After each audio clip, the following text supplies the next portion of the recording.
ऐसे इतने कहाँ से आ रहे हैं, लंगर इतना कहाँ से चल रहा है, ये फंडिंग कहाँ से आ रही है। लोग कहते हैं कनाडा से फंडिंग हो रही है, तो अमेरिका से फंडिंग हो रही है, तो खालिस्तानी फोर्सेस फंडिंग कर रही है, तो देशद्रोही ताकतें फंडिंग कर रही है। बहुत पैसा आ रहा है इन किसानों के पास, इसलिए बार बार आंदोलन में आ जाते हैं ताकि फंडिंग पीछे से जारी रहे। यहाँ लोगों को बांट रहे हैं, वो कौन आ रहा है? वो उनको कहीं पीछे से फंडिंग तो नहीं हो रही है। बहुत सारे यहाँ जो आसपास किसान हैं, यहाँ लंगर भी चल रहा है, खाने पीने के इंतजाम है। और पंजाब के किसान जब आंदोलन में ऐसे आते हैं तो ऐसी मोर्चेबंदी होती है। बहुत सारे लोग तो ये भी कह रहे हैं कि विदेश से फंड आ रहा है, पैसे आ रहे हैं, इसमें देशद्रोही ताकतें हैं, इसमें खालिस्तानी है, इसमें ऐसे हैं। ये सब लगातार आप लोगों पर आरोप लग रहा है।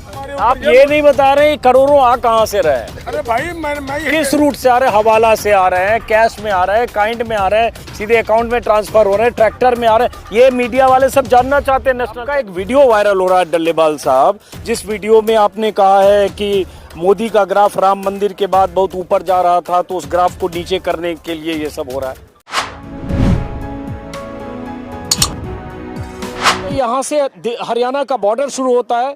मनोहर लाल खट्टर की सरकार ने आगे नाकेबंदी कर रखी है, और ऐसे ही नाके को तोड़कर, ऐसी नाकेबंदियों को तोड़कर किसान 25 नवंबर 2020 को दिल्ली तक पहुंच गए थे, सिंघू बॉर्डर और टिकरी बॉर्डर तक।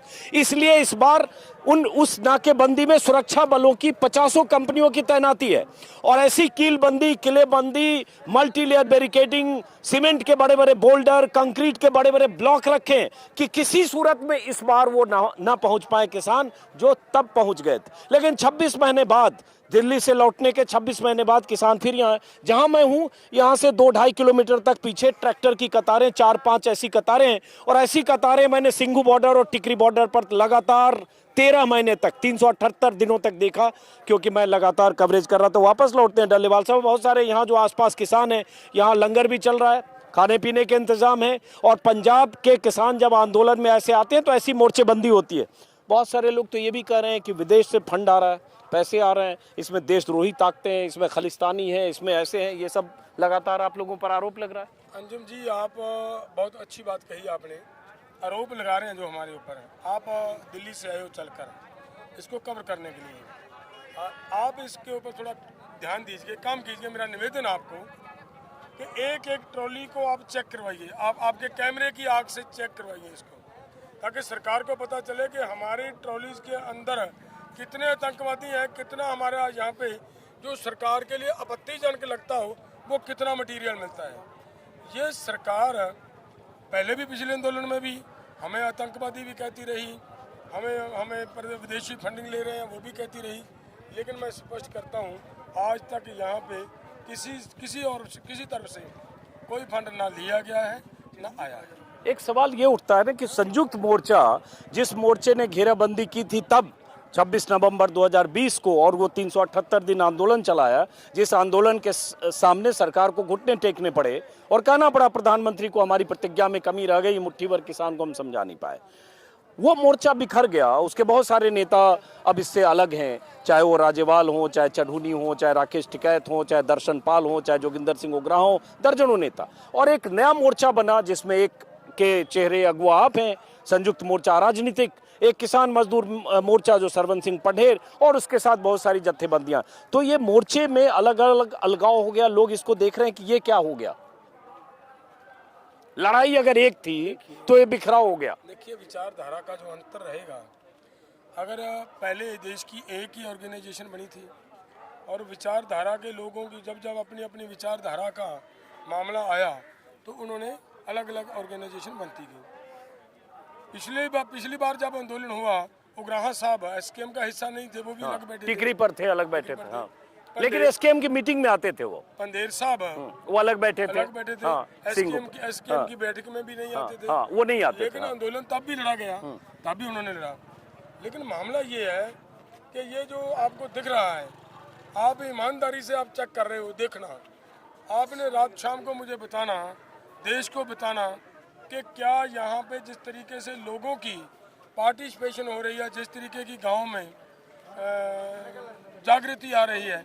और इससे अलग बात, मैं बड़ी बात ये कहना चाह रहा हूँ, हरियाणा के अंदर उस समय इतनी सख्ती नहीं थी जितनी इस बार दिख रही है।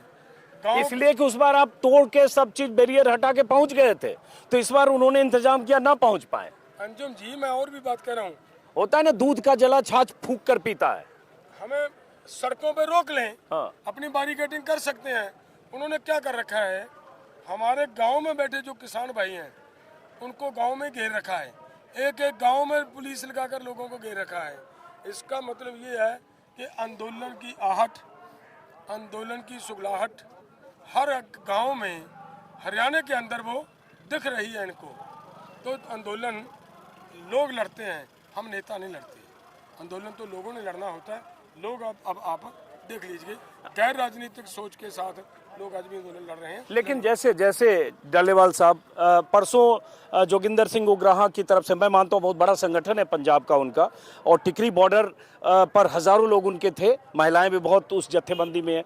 परसों उग्राहा साहब की तरफ से भी आया, जो पटरियां, रेलवे पटरी बंद किया गया। फिर संयुक्त मोर्चे ने टोल फ्री किया, दर्शन पाल की तरफ से बयान आया, चढ़ूनी ने भी कुछ समर्थन का ऐलान किया। क्या ऐसी स्थिति बन सकती है कि वो मोर्चे के नेता भी फिर एक साथ संयुक्त बन सकते हैं, इस मोर्चे का हिस्सा बन सकते हैं, या आप इस लड़ाई को उस संयुक्त मोर्चे के उन नेताओं से अलग ही लड़ना चाहते हो? नहीं, हमारी कोई ईगो का मामला नहीं है, हमारा सिर्फ रूल्स एंड रेगुलेशंस का मामला है। हाँ। अगर कोई गैर राजनीतिक रहकर हाँ। लड़ने वाला कोई भी साथी होता है तो उसके लिए तो हम उसके घर पे जाकर भी हम उनसे तालमेल कर रहे हैं। हमारी एक कमेटी बनी है कि भाई साथ दीजिए। लेकिन एक बात ये भी बहुत बड़ी है ना कि ये पहले ही हमें तो ये कह रहे हैं कि ये जो मोर्चा है, कभी बोलते हैं कांग्रेस का स्पॉन्सर्ड है, कभी इसको बोलते हैं आम आदमी पार्टी का स्पॉन्सर्ड मोर्चा है। अगर इसमें कोई भी पॉलिटिकल आदमी आ जाएगा तो फिर तो मतलब उनको हमारे ऊपर दोष लगाना बड़ा आसान हो जाएगा। तो उस मोर्चे में मतलब पॉलिटिकल लोग ज्यादा हैं? आपको मेरा ख्याल है मेरे से ज्यादा बेहतर पता होगा। नहीं, मुझे नहीं पता, आप थोड़ा बताइए। मुझे लग रहा है इस मुद्दे के ऊपर ज्यादा टिप्पणी करनी मैं उचित नहीं समझता। ओके, तो इस मोर्चे के बारे में भी लोग कहते हैं कि आम आदमी पार्टी का समर्थन है, कांग्रेस का, आप खुद कह रहे हैं, कहते हैं भगवंत मान है, वो बैठक में भी होते हैं, आम आदमी पार्टी के नेता हैं, मुख्यमंत्री हैं, उनका भी सपोर्ट है। तो ये आरोप लगता है कि विपक्ष का आरोप है। देखिए, बड़ा ध्यान से सुनने वाली बात है। भगवंत मान जी को इस बार हमने अपील की थी कि आप बैठक में आए, क्योंकि ये जो यहाँ हम बैठे हैं ये पंजाब का एरिया है। बैरिकेडिंग पंजाब के अंदर है, हरियाणा का जो क्षेत्र है इससे मेरा ख्याल है 100-150 मीटर आगे जाकर आएगा। भगवंत मान को हम ये कहना चाहते थे कि सरकार पंजाब की है, आप पंजाब के मुख्यमंत्री हो, और पंजाब के बॉर्डर अंदर दिखाइए। पंजाब के अंदर अगर कोई दूसरी सरकार आकर बैरिकेडिंग करके बैठी, आप क्यों नहीं इसके ऊपर संज्ञान ले रहे? एक बात। दूसरा, हमने ये कहा था कि पंजाब के लोगों के ऊपर आपकी जिम्मेदारी बनती है कि लोगों को प्रोटेक्शन दें। वो देने की बजाय आप आराम से बैठे हो और आपके लोगों के ऊपर मोटार के हमले किए जा रहे हैं, गोली चलाई जा रही है, सीधी गोली चलाई जा रही है, SLR की मतलब फायरिंग हो रही है हमारे किसानों के ऊपर। वो सब उलांबा देने के लिए हमने खुद बुलाया था कि आप आइए बैठक में और ये देखिए यहाँ की व्यवस्था क्या है। तो उनको वो झाड़ पाने का हमारा प्रयास है, रहेगा हमारी लड़ाई। एक मैं और भी क्लियर करता हूं। प्लीज।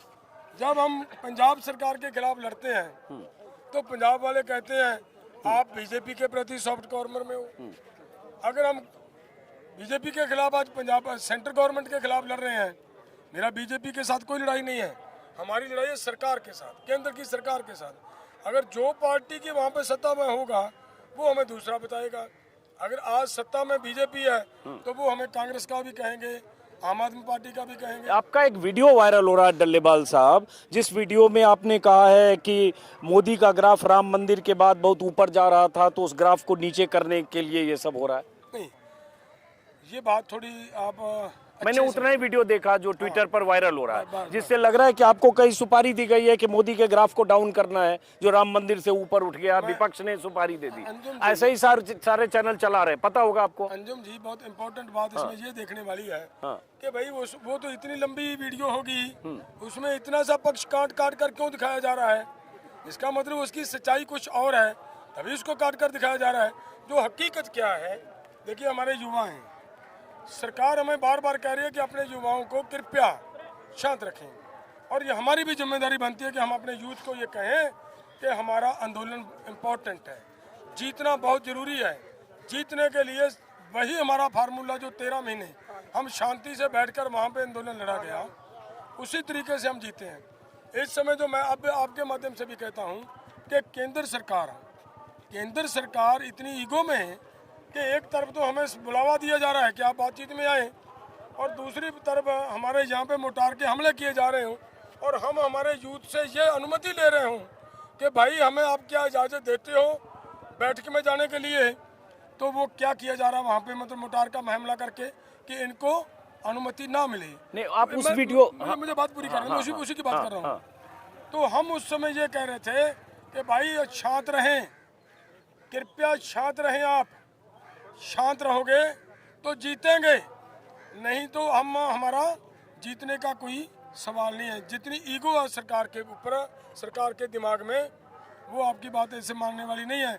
आप जिस तरीके से उनके जबर का मुकाबला सब्र से कर रहे हो, ये तरीके से सरकार की ईगो नीचे आएगी। मेरा कहने का मतलब सिर्फ इतना। लेकिन उसमें ये क्या बोल रहे थे आपकी मोदी का ग्राफ राम मंदिर की वजह से बहुत ऊपर चला गया, उसको नीचे लाना है, इसी आंदोलन से आएगा, या विपक्ष ने ऐसा नीचे लाने की हमारा पहले से ही ये क्लियर है कि हमारा सरकार का किसी तरह का कोई मामला नहीं है। लेकिन ये बात जरूर है कि जो सरकार आज आप ध्यान से देखिए, हमारे लोगों को आप आपस में लड़ाने का, खिंडाने का काम जो सरकार कर रही है, इसी माध्यम से कर रही है। और हमारा ये कहना है कि वो लोगों को आपस में लड़ा के बांट कर आगे जो अपने आप को एक हिंदुत्वी एजेंडे के ऊपर मतलब टिका कर अपनी सीट को बचाने पे लगा हुआ है, उसको, उसकी ईगो को हट करना, उसको नीचे लाना, तो सरकार को ये घुमाकर उसी जगह पे लाना कि आपकी बात मांगे।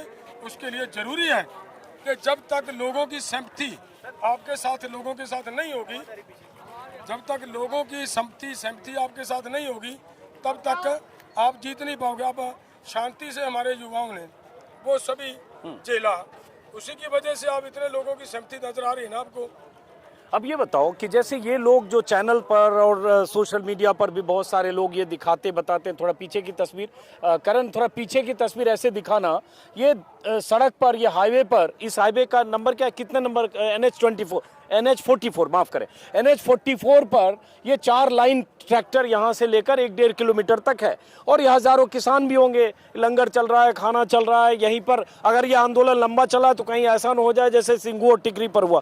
तो बहुत सारे जो नेशनल चैनल हैं, उसमें बहुत सारे जो सोशल मीडिया पर कहते हैं पैसे इतने कहाँ से आ रहे हैं, लंगर इतना कहाँ से चल रहा है, ये फंडिंग कहाँ से आ रही है। लोग कहते हैं कनाडा से फंडिंग हो रही है, तो अमेरिका से फंडिंग हो रही है, तो खालिस्तानी फोर्सेज फंडिंग कर रही है, तो देशद्रोही ताकतें फंडिंग कर रही है। बहुत पैसा आ रहा है इन किसानों के पास, इसलिए बार बार आंदोलन में आ जाते हैं ताकि फंडिंग पीछे से जारी रहे।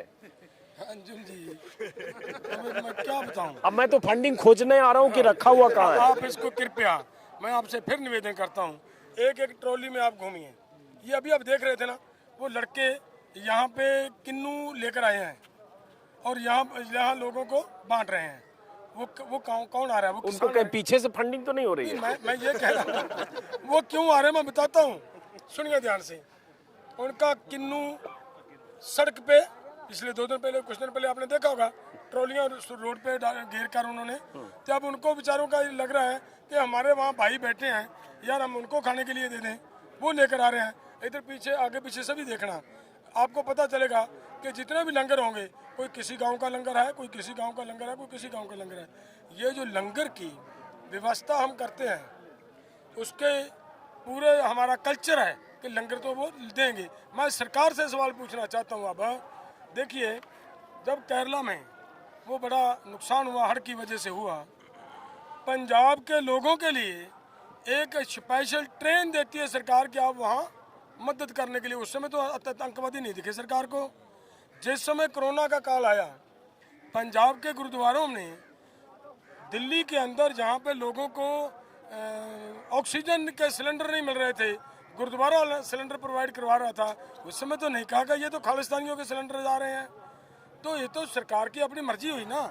जब हमें खालिस्तानी की मोहर लगानी है तब भाई उनके हाथ में लगा दें।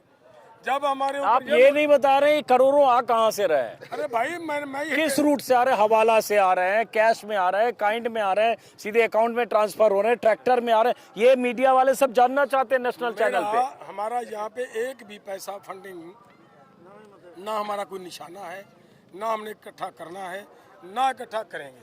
जब हम मोर्चा जीतेंगे, आप सब पत्रकार भाइयों ने यहाँ आ जाना, आपके सामने जोड़ी जांच कर दिखा देंगे। दूसरी बात मैं ये कह रहा हूँ, जो आपको इतना ताम झाम नजर आ रहा है, ये सब गांव के लोगों की, जो पंजाब के लोगों की फितरत है, इनका जो स्वभाव है, वो लंगर वो लगा रहे हैं। अब मैं बीच में अपनी बात कर दूं आपको। मैंने चूंकि 12 महीने से ज़्यादा 378 दिन आंदोलन चला, उसमें 375 दिन सिंगू, टिकरी और गाजीपुर और उसके अलावा पंजाब हरियाणा के गांव में घूमा।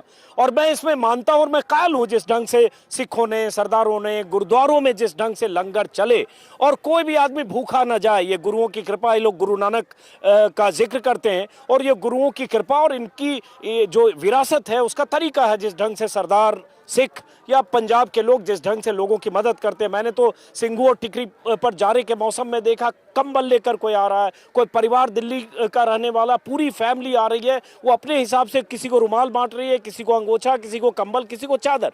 तो ये इन्होंने एक शब्द का इस्तेमाल किया, फितरत।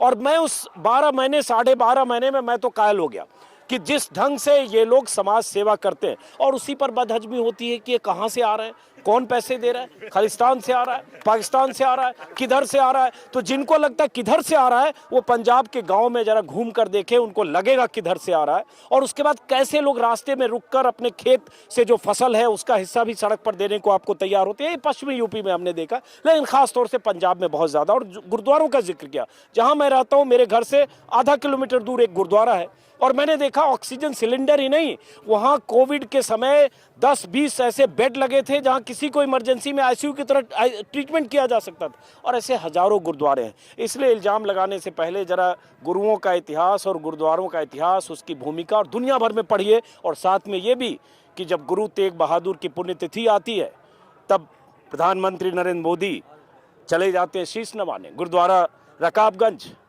शीशगंज, और उसके बाद उन्हीं प्रधानमंत्री की पार्टी के लोग इन्हीं सरदारों को, उन्हीं गुरुओं के जो वंशज हैं, उनको खालिस्तानी और पाकिस्तानी और देशद्रोही कहते हैं। तो हमें भी लगता है कि कथनी और करनी में फ़र्क है। वापस लौटते हैं, चूँकि मैंने अपना जो मेरा तजुर्बा है वो भी करो कि अब सवाल ये उठता है, सबकी नज़र इस पर है डल्लेवाल साहब, कि ये लड़ाई पिछली बार अंतहीन लग रही थी। लेकिन ये भी मैं कहूँगा, मैं हर बार अपने वीडियो में, 50 वीडियो में मैंने कहा कि उस समय भी अगर पंजाब के किसान नहीं होते तो लड़ाई नहीं जीती जा सकती थी। खूंटा गाड़ कर बैठ गए थे। मैं तो ऐसे लोगों से मिला, टिकरी बॉर्डर, सिंगू बॉर्डर पर 80 साल के बुजुर्ग, 75 साल के बुजुर्ग, जिनकी पत्नी का डेथ हो गया, देहांत हो गया, लेकिन वो नहीं आए गाँव, बेटे को भेज दिया। और ऐसे लोगों से मिला जिसका एक हाथ कटा हुआ है, पैर कटा हुआ है, लेकिन वहाँ बैठा हुआ। तो ये आंदोलनकारी किसान है। और मैं तो बहुत बार भगत सिंह के, अजीत सिंह जो थे, उनका इतिहास, जो आंदोलन का इतिहास है, उसका जिक्र मैं बहुत करता रहा हूँ। खैर वापस लौटते हैं कि अब सवाल यही उठता है कि वो लड़ाई चली 378 दिन, क्या ये लड़ाई अगर किसान उसी तरह से, सरकार एमएसपी की गारंटी पर तैयार नहीं होती, ये लड़ाई भी ऐसे अंतहीन चलेगी? बहुत बड़ी बात कही है आपने। देखिए, ये जो लड़ाई है एमएसपी की गारंटी के कानून की, हमें इसलिए कहना पड़ रहा है कि एमएसपी की गारंटी का कानून दे सरकार, लेकिन किसानों को ये बात समझनी, आपके चैनल के माध्यम से मैं पूरे देश के किसानों को समझाना चाहता हूँ कि ये इतनी जल्दबाजी से आंदोलन कभी नहीं ऐसा जीता जाएगा। क्यों? क्योंकि इसके पीछे क्या वजह है? इसके पीछे है जो हमारे देश ने 1994 में अजीत जी एक कॉन्ट्रैक्ट साइन किया। उस समय उसका नाम गैट था, उसके बाद अगले साल उसका नेक्स्ट ईयर उसका नाम WTO पड़ गया। तो उसमें ये बात क्लियर कट मानी गई है, लिखी गई है कि भारत अपने किसानों को एमएसपी की गारंटी का कानून नहीं देगा। और एक बात और भी उसमें लिखी गई, बड़ी खतरनाक बात है कि अगर आज जो कॉन्ट्रैक्ट हो रहा है, इसके किसी भी नियम का, आपका संविधान का कोई भी कानून विरोध करता है, तो इसका कॉन्ट्रैक्ट का नियम तो एज इट इज रहेगा, लेकिन आपके संविधान का कानून बदलना पड़ेगा। हम मांग रहे हैं कि एमएसपी की गारंटी का कानून दें। वो ये कह रहे हैं कि अगर आप एमएसपी दे रहे हो तो एमएसपी देनी बंद करो। मामला यहाँ पे पेच फंसा हुआ है। लेकिन वो तो बहुत पहले की बात करें, 94। उसके बाद तो मोदी जी खुद ही 2011 में मुख्यमंत्री थे, तो चाहते थे कि एमएसपी का कानून बने, एमएसपी की गारंटी मिले। पता ही होगा, आप लोग भी बोलते रहते हैं, हम लोग भी वीडियो उनका दिखाते हैं। आपकी यही बात जो आपने कही, मैं बहुत बार कह चुका हूँ, मैं फिर भी दोबारा इसको दोहराता हूँ कि हमारे माननीय प्रधानमंत्री जी जिस समय गुजरात के मुख्यमंत्री थे, उन्हीं की ही रिपोर्ट थी वो कंज्यूमर अफेयर कमेटी के चेयरमैन चेयरमैन उस थे समय वो। मुख्यमंत्रियों की कमेटी और के। उन्हीं की रिपोर्ट में उन्होंने खुद ने लेकर भेजा कि इनको एमएसपी देनी बनती है, एमएसपी गारंटी का कानून बनता है, ये लीगलाइज होनी चाहिए। तो भाई अब मैं तो कह रहा हूँ, बार बार हाथ जोड़ कर कह तो रहा हूँ। ये बात आपने मंत्रियों को नहीं कहा कि भाई आपके प्रधानमंत्री? एक बार थोड़ी कहा। तो क्या कह रहे हैं मंत्री मैं इस तो पे? यहाँ तक गया कि उनके हाथ में जब मैंने ये बात रखी तो उन्होंने ये सिर फेरा, नहीं भाई मुझे इस फैक्ट का पता नहीं है, हमें तो जानकारी नहीं। तो वीडियो सुनाइए मोदी जी का 2013-14 का। मैंने उससे भी आगे हाँ। उनके नेक्स्ट मीटिंग में उनके आगे रख दी कि ये लो वो रिपोर्ट पड़ी है, ये रिपोर्ट की कॉपी ले लो। हाँ। रिपोर्ट भी अब इनके टेबल पे जा चुकी है। फिर देखिए तब भी इसके ऊपर मैं यही बात तो मैं कह रहा हूँ कि वो बातें हैं, वो चुनाव के समय की बातें होती हैं। जब सत्ता पे आए हैं तो अब उसी WTO के पक्ष में बोल रहे हैं। आप WTO की बात क्या कर देखो, इन्हीं का पीयूष गोयल जी का एक मेरे पास अब भी होगा वो एक अखबार की खबर है 17 सितंबर 2021 की। उसमें ये कहा है कि एग्रीकल्चर का जो सेक्टर है, ये पोर्शन है जो, ये इसके संबंध में WTO बहुत डेंजरस है। थोड़ा सा आप लोग थोड़ा ये रहिए, थोड़ा कूलर है। हाँ। इसके अगेंस्ट है WTO, एग्रीकल्चर पार्ट के अगेंस्ट है WTO। ये कहा उन्होंने। अगर भाई आप मानते हो कि और आज अगर हम कहते हैं कि ठीक है भाई आप ही की स्टेटमेंट है, कृपया आज समय है, आज आप सत्ता में हो, आज एग्रीकल्चर को निकाल दो, अप्लाई करो कि हम एग्रीकल्चर को बाहर निकालें। हम ये भी जानते हैं कि इनमें क्षमता नहीं है निकालने की, लेकिन ये अप्लाई तो कर सकते हैं ना कि भाई हम नहीं चाहते हमारा एग्रीकल्चर सेक्टर को बाहर निकालो। देखिए वो अपने आप में एक अलग कॉम्प्लिकेटेड विषय है, उस पर आधे घंटे अलग बात होगी। लेकिन हम वापस आते हैं फिर से कि देखिए लोग कहते हैं, जो बहुत चैनल पर देखते हैं ना, बिहार यूपी के किसान, जो गरीब राज्य हैं वहाँ के किसान, तो लगता है तो बड़े बड़े ट्रैक्टर, कौन सा हॉलैंड, कौन सा हाइड्रा, पता नहीं क्या क्या सब लेके बड़े बड़े ट्रैक्टर में ये सब किसान हैं, बड़े बड़े घर में रहते हैं और ये मुस्कुरा भी रहे हैं। ये इनके पास भी कोई हाइड्रा या वो होगा जो भी है। और गुजरात के पत्रकार कारखाना देख के गए घर। तो वो सब बड़े बड़े ट्रैक्टर वाले अमीर किसान हैं। हरियाणा पंजाब की फसलें तो बिक भी जाती है एमएसपी पर अधिकतम। बिहार में तो मंडियां भी नहीं है APMC की। वहाँ का किसान क्या आंदोलन करेगा, बड़ी मुश्किल में। ये सब इनके पीछे वो ताकते हैं जिसमें बहुत सारे बिचौलिए हैं, बहुत सारे मंडी वाले हैं, और इसलिए किसान बार बार MSP गारंटी लेकर ये आ जा रहे हैं यहाँ पे। आता हूँ आपके पास, पहले एक इसका जवाब लेते हैं। देखिए वो क्या कहें, क्या कह रहे हैं वो अलग बात है, लेकिन आप थोड़ा इस पे भी काम कर लीजिए कि पंजाब के किसानों के ऊपर कर्ज कितना है। अगर ये ऐसे हैं कि ये बहुत अमीर है उसके लिए है तो उनका भरम है। उन्हीं के चाल जाल में फंसाए जा रहे हैं किसान। इतने इतने बड़े ट्रैक्टर इसलिए हैं। हमारे पास केवल 35 हॉर्स पावर का ट्रैक्टर हुआ करता था, उससे हम 40-45 एकड़ की खेती किया करते थे। अब क्या हुआ, सरकार ने मैं कहा हम आपको सब्सिडी देंगे। किसके ऊपर? अगर आप हैप्पी सीडर लोगे तो हैप्पी सीडर लो, हम सब्सिडी देंगे। हैप्पी सीडर को खींचने के लिए क्या चाहिए? कम से कम 50 हॉर्स पावर से ऊपर का ट्रैक्टर। हमें मजबूर कर दिया कि मुझे वो अपना 35 हॉर्स पावर का ट्रैक्टर कबाड़ में फेंकना पड़ा और नया ट्रैक्टर लाकर उसको चलाना पड़ा। कि कारपोरेट की सरकार में मेरे से तो भले 3 दिन बात कर लो, हर बात का जवाब है मेरे पास। कारपोरेट्स के पक्ष की जब पॉलिसीज बनती हैं अंजुम जी, तब फिर किसान को तो ऐसा कहेंगी। ये तो मजबूर कर किसानों को कर्जाई करना है। कर्जे में इसको दबाने के लिए अगर किसान कर्जे में दबेगा तो ज़मीन देगा। जब तक इसके सर पे कर्जा नहीं होता, किसान के 1 इंच भी ज़मीन कोई ले नहीं सकता। पर ये पंजाब पर आरोप लगता है ना डल्लेवाल साहब, आप गेहूं और सिर्फ चावल उपजा के पानी की किल्लत हो गई, ज़मीनें, पानी बहुत नीचे चला गया, वाटर लेवल। आप लोग दूसरी फसल की तरफ आप मुड़े नहीं। ये बात भी बहुत इम्पोर्टेंट बात है। हाँ। हमने सूरजमुखी उगाई, हाँ। वो पिट गई। हमने आलू उगाया, वो भी पिट गया। हमने गन्ना उगाया, वो भी पिट गया। हमने सब्जी उगाई, वो भी पिट गई। हमने दालें उगाई, वो भी पिट गई। तो ये मोदी जी की वजह से थोड़ी पिट गई। मैं यही कह रहा हूँ, मैं कह रहा हूँ कि इन फसलों के ऊपर जितनी MSP तय होती है, अगर ये फसलें MSP के ऊपर खरीदी की गारंटी का कानून दे दें, ये भी उसके हिसाब से बिकने शुरू हो जाएं, तो हम क्यों गेहूं भी उगाएंगे, हम क्यों धान उगाएंगे, हम अपने अपना पानी का घाण क्यों करेंगे? तो एमएसपी के लिए सबसे अधिक आप ही लोग क्यों लड़ते हो? बिहार में क्यों नहीं लड़ाई हो रही है? यूपी में क्यों नहीं हो रही है? आप ही क्यों ऐसे सैकड़ों ट्रैक्टर लेकर आ रहे हो? वहाँ किसान इतने क्यों नहीं बौखला रहे हैं? मैं ये बताता हूँ आपको, वहाँ पे एक बड़ी बड़ी समस्या है अंजुम जी। आप उस पिक्चर को वहाँ जाकर कभी भी चेक करना। पिछला आंदोलन हुआ, बिहार के किसान हमारे पास आए, हमने रात में उनके साथ बैठे, खाना खाया। मैंने उनसे पूछा कि भाई आप नेता आए हो, आपके लोग क्यों नहीं आए? उनका पता क्या कहना था? सच्ची बात बता रहा हूँ भाई, मन रोता है उनकी उनकी कंडीशन को देखकर। उन्होंने ये कहा कि हमारे किसानों के पास ट्रेन का किराया देने के लिए पैसे। साहब मैं बिहार का रहने वाला हूँ, मैं जानता हूँ ना। ठीक है ना, इतनी ज्योति नहीं है वहाँ किसानों के पास। क्या हालात है वहाँ का। उनको मैंने ये भी कह दिया, ऑफर दे दिया कि आपकी एक बार की टिकट हम करवा देते हैं, आप आइए, हम इकट्ठा कर लेंगे अपने लोगों से पैसा। आप थोड़ा थोड़ा इकट्ठा करो भाई, एक एक भाई की टिकट आप करवा कर दो। किसी को भी बोल दें बिहार के एक भाई की टिकट करवानी है, आप पैसे तो दे देंगे हमारे लोग, हम आपकी टिकट करवा देते हैं। उनका अगला सवाल क्या था कि भाई हमारे लोग हैं जो हैंड टू माउथ हैं, जहाँ के लोग हैंड टू माउथ कर रखे हैं इन लोगों ने, वो कैसे आंदोलन कर पाएंगे? इसीलिए तो 80 करोड़ किसानों को और गरीबों को अनाज दे रहे हैं और वो किसान सम्मान निधि दे रहे हैं ताकि घर में बैठे रहें 6,000 लेकर। यही बात है, यही बात है। वो यही चाहते हैं कि जब आदमी का स्टेटस ऊंचा है, हम खेती करते हैं, हम डीजल भी के ऊपर भी सब्सिडी मांगेंगे, हम बिजली के ऊपर भी सब्सिडी मांगेंगे, हम खाद के ऊपर भी सब्सिडी मांगेंगे, हम बीज के ऊपर भी सब्सिडी मांगेंगे ना। इतना मांगेंगे तो मोदी जी क्या बड़नगर से लाके देंगे? मैं यही बात आपको पूरी कर दूं एक बार। अगर हम खेती से बाहर निकलते जा रहे हैं, हम मजदूर बनते जा रहे हैं, फिर हमारी मांग क्या रहेगी?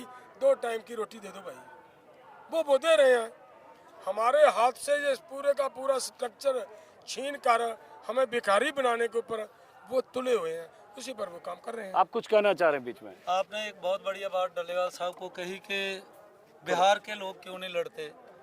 बिहार में ये खरीद नहीं है। आपको अच्छी तरह पता है कि देश में 100% अनाज में से सिर्फ 6% की प्रोक्योरमेंट हो रही है, वो भी पंजाब हरियाणा और थोड़ी सी यूपी साउथर्न साइड। ये खरीद पहले बिहार में भी थी 2006 तक। हाँ, एपीएमसी की मंडियां खत्म हो गई। मंडियां थी, उन मंडियों को निकाला गया। हम तो ये कहते हैं, हम तो सारे देश की बात करते हैं कि क्यों ना 100% जो खरीद है वो की जाए। यही तो लड़ाई है हमारी के लिए, पंजाब की लड़ाई नहीं है। हमारा सारा हिंदुस्तान का किसान, डल्लेवाल साहब ने सारे हिंदुस्तान में सौरदन में जाके हर जगह जाके लोगों को जगाया है। जो वहाँ के लीडर नहीं कर सके वो डल्लेवाल कर रहा है कि आप उठो, आप जागो और जाग के आप लड़ाई करो। लड़ाई करना, देखो हम देश के लिए अनाज पैदा करते हैं, ये तो गवर्नमेंट ने देखना है कि हम लोगों को कैसे उन्होंने सेटिस्फाई करना है। अब आखिरी सवाल डल्लेवाल साहब, चूंकि आपकी मीटिंग्स वगैरह भी हो रही होगी, आखिरी सवाल कि कल देर रात तक फिर मीटिंग होगी, शायद 5-6 घंटे चलेगी। कितने बजे टाइम है मीटिंग की? शाम का टाइम दिया, पता नहीं कितने बजे बैठेंगे। हाँ। पहले तो हमारी आधा घंटा तो लड़ाई होती है जी वहाँ पे। अच्छा, आधा घंटा इधर बताइए, कैमरा इधर है। आधा घंटा इनकी लड़ाई होती है मीटिंग के पहले? आधा घंटा हमारी, जब वो आकर बैठते हैं, बहुत इशू जैसे यहाँ पे जो गड़बड़ की जा रही है, पहले तो ये बात सुनिए। हाँ। लड़ाई नहीं होगी, क्या ना होगा। देखिए, ये जो हम लेकर जा रहे हैं ना अंजुम जी, ये हमारी डिमांड्स नहीं है। सरकार ने हमारे साथ कमिटमेंट्स की हुई हैं।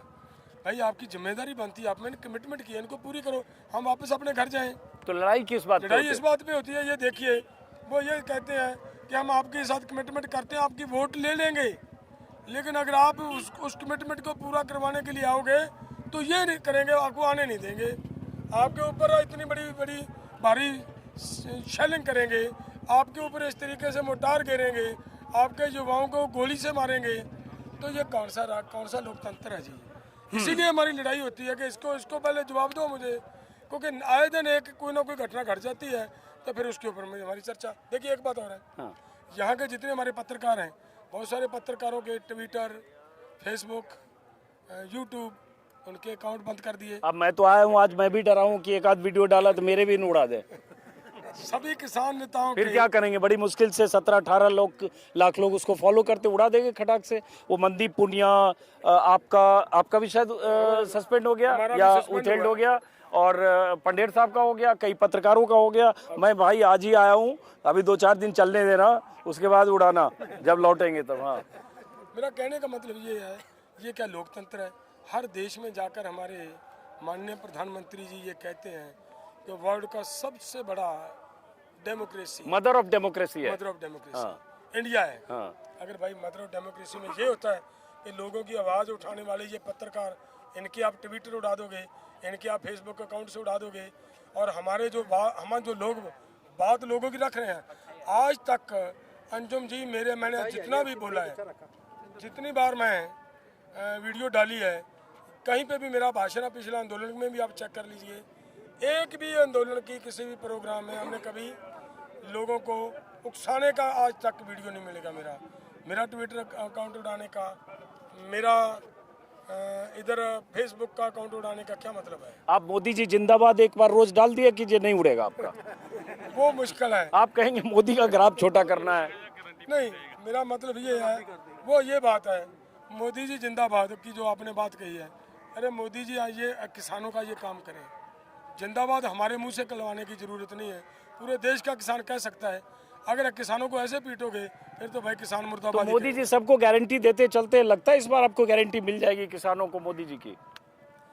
देखिए, चले तो गारंटी लेने के लिए हैं, हाँ। कोई बात नहीं। फिर अगर जितनी देर उन्होंने बैठाना है हम बैठेंगे, शांतिपूर्वक ढंग से बैठेंगे। उसका फिर बाद में ये मत कहना कि ये तो भाई राजनीति कर रहे हैं, हमारा पॉलिटिकली नुकसान हो रहा है। ये जो आंदोलन कहीं पे भी चलेगा अंजुम जी, पॉलिटिकली नुकसान करेगा। हमारा किसी का पॉलिटिकली नुकसान करने का मोटिव नहीं है, हमारा कोई मंतव्य नहीं। हमने एसकेएम नॉन पॉलिटिकल बनाया क्यों भाई? इसीलिए तो बनाना पड़ा ना कि हमारा राजनीति से कोई लेना देना नहीं भाई। ना किसी को वोट डालने के लिए कंपेल करते हैं, ना किसी को हम अपने आदमी को खड़ा करते हैं, ना कि किसी पॉलिटिकल पार्टी की हम सपोर्ट करते हैं। तो जो आदमी इस तरीके से अपने ऑर्गेनाइजेशंस को चला रहा हो, उसके ऊपर भी ये आरोप एक सवाल देखिए, सपोर्ट तो कई बार पीछे से हो जाता है, पर्दे के पीछे पता नहीं चलता है, लेकिन एक सवाल कि मान लो कल आपकी बातचीत फिर नहीं हुई, चौथे राउंड की बातचीत है, जैसे 3 बार बात नहीं हुई वैसे कल भी नहीं हुई, उसके बाद फिर हमारा दिल्ली कूच का प्रोग्राम बना हुआ दिया हुआ। और सामने तो 200 मीटर 300 मीटर पर वहाँ किलेबंदी की हुई है। नहीं, उसका 100 मीटर है।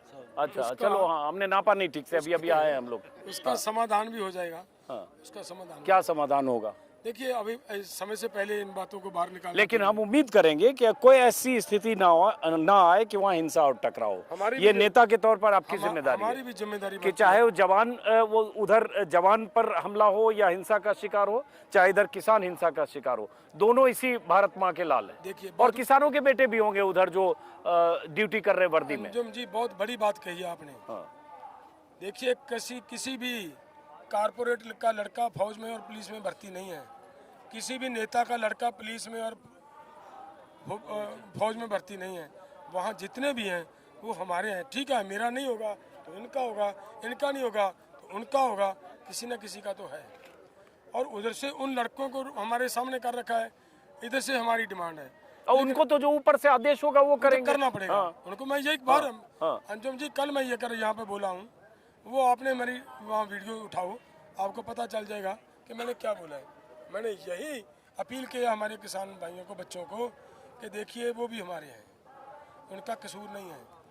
उनको जिस तरीके से सरकार ने देश के अंदर अनएम्प्लॉयमेंट का जो माहौल बनाया और बेरोजगारी की वजह से उनकी मजबूरी है रोटी के लिए वहाँ पर खड़ना, उनकी मजबूरी है। लेकिन डल्लेवाल साहब, बेरोजगारी नहीं कहिए। देखिए, अगर वो कोई पैरामिलिट्री फोर्सेज में है, सीआरपीएफ में है, या पंजाब पुलिस में है, या हरियाणा पुलिस में, वो ड्यूटी है, वो भी एक तरह से देश के लिए और इस जमीन की ड्यूटी कर रहा है, हिफाजत कर रहा है। नहीं अंजुम जी, ये ड्यूटी जो पैरामिलिट्री फोर्सेज लगाई हैं, वो जो पुलिस होती है वो लॉ एंड ऑर्डर को फॉलो करने के लिए होती है, वो लोगों की सुरक्षा के लिए होती है।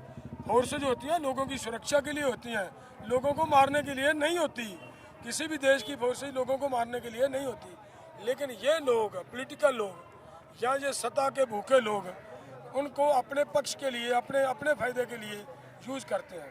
नहीं, तो आपकी भी ड्यूटी है कि अगर वहाँ 144 है, अगर वहाँ से आगे जाने की अनुमति नहीं है, तो कोई जोर जबरदस्ती नहीं होना चाहिए कि वो उनको ऊपर के निर्देश के मुताबिक फायरिंग या शेलिंग करनी पड़े।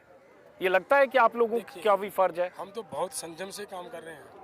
अरे अगर हमारी कोई बात नहीं, हम नहीं जाएंगे, ठीक है। अगर सरकार में नहीं ले जाए भेजना चाह रही तो फिर हमारी मांग मान लें, हाँ चलिए, ये तो सरकार की भी जिम्मेदारी बनती है ना। हमारी मांग मान ले, ये सारी की सारी जिम्मेदारी हमारी नहीं है।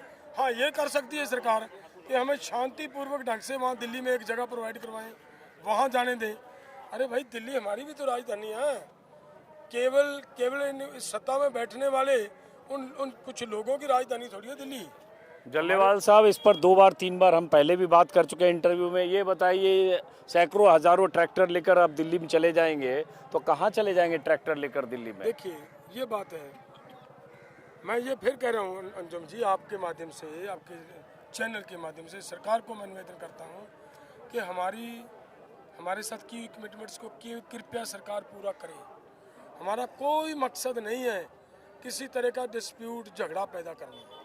हम शांति चाहते हैं। लेकिन ये जो ट्रैक्टर की आप बात कर रहे हो, हमने सरकार का स्वभाव चेक किया है, इनका टेम्परामेंट हमने चेक किया है। 13 महीने बैठे, फिर जाकर बात मानी। इनका अब क्या पता कितने समय में मानेंगे। अगर वहाँ पे भूखे थोड़ी बैठेंगे तो राशन पानी पूरा लेके सब आए। जाना पड़ेगा। और अभी मौसम कैसा है? ठंडी का मौसम अभी है, तो ये मकान बनाकर लाए हैं लोग वहाँ ठंडी में। वहाँ पे उन्होंने रात भी तो गुजारनी है ना। ये और वहाँ पे माँ का, मासी का, बुआ का घर तो है नहीं। इसी तरीके से महानते सड़कों पे गुजारनी पड़ेगी। चलिए, बहुत बहुत शुक्रिया डल्लेवाल साहब। और ये देखिए, तस्वीरें हैं चारों तरफ ट्रैक्टर्स की, और वो तस्वीरें हमने तब भी देखी थी। ट्रैक्टर ट्रॉली पर अनाज भी है, ऊपर इस तरह से रहने के इंतजाम भी है, त्रिपाल भी लगा है, और ये किसान यहाँ डटे तब तक रहेंगे इनके मुताबिक जब तक इनकी मांगे मानी नहीं जाएगी। अब देखना है कि कल की जो बैठक है 18 तारीख को, उस बैठक का नतीजा क्या निकलता है। बहुत बहुत शुक्रिया डल्लेवाल साहब, आप सभी लोगों को बहुत बहुत शुक्रिया। हम एक बार तस्वीरें दिखाते हैं, फिर मिलते हैं और फिर मुलाकात होगी मेरे दर्शकों। मैं चूंकि शंभू बॉर्डर पर हूँ, लगातार यहाँ की तस्वीरें आपको दिखाता रहूँगा। नमस्कार। एक पिक्चर लेगा थंबनेल के लिए। हाँ।